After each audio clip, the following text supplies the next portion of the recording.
So why don't we go ahead and add our liquid ingredients now, which is some tomato sauce. Well, you could add, this is a typical tomato sauce, but you could also add crushed tomatoes or chopped or diced tomatoes out of the can. Or when tomatoes are in season, you might want to just add fresh tomatoes.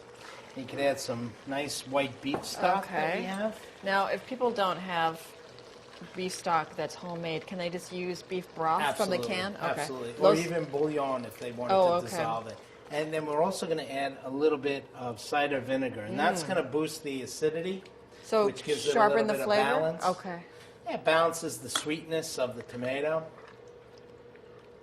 So this then gets covered and cooked for about an hour, right? To kind of cook down a little bit? I would say 45 minutes to an hour. It all depends on how coarse the meat is and how big you cut the vegetables. Okay. If you cut the vegetables smaller and your meat is ground fairly fine, it's going to cook quicker. If the meat is coarse or diced, like I described, it's going to take a little bit longer. I see. Okay.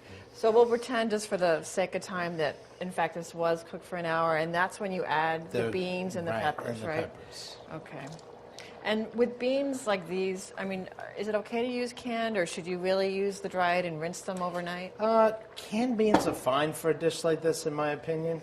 Okay, so we're going to add the green bell peppers. And the peppers could be added a little bit earlier if you wanted to, even with the carrots and the onions.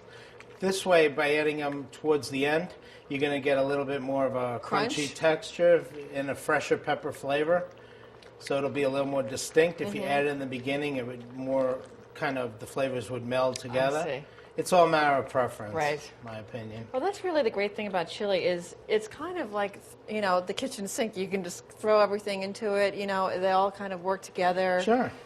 And even if you had leftover cooked meats, you might want to add them to this. That's right. Why that's not? true. All right. So you've got some already cooked completely. Yep. And this dish comes with Chili Cheddar Shortcakes, also known as biscuits. God, these look beautiful. Oh. So, should I just cut it? No, you know what? I never cut biscuits. You Break don't. them apart Just like go you ahead, were going to do. okay. Sure, give it a little more of a rustic feel. Just go around there like sort of like an English muffin. That's right. Yeah, exactly. Oh, look and then just pull it apart. Look at the pieces of cheddar. See that? It has a little more texture that way. You can just put that in there. And let's get the stuff that we had made prior. Here's a ladle. Ooh, it's really give that a little stir. Okay. It's really cooked down. You've already got your bowl ready. There we go. Wow. Oh my gosh. A little bit more on there. I'm not going to be stingy with you, Bruce. There we go. Good. Wow. Look at the fancy napkin that you did. Oh, not that fancy. Seems fancy to me. Should we tuck in?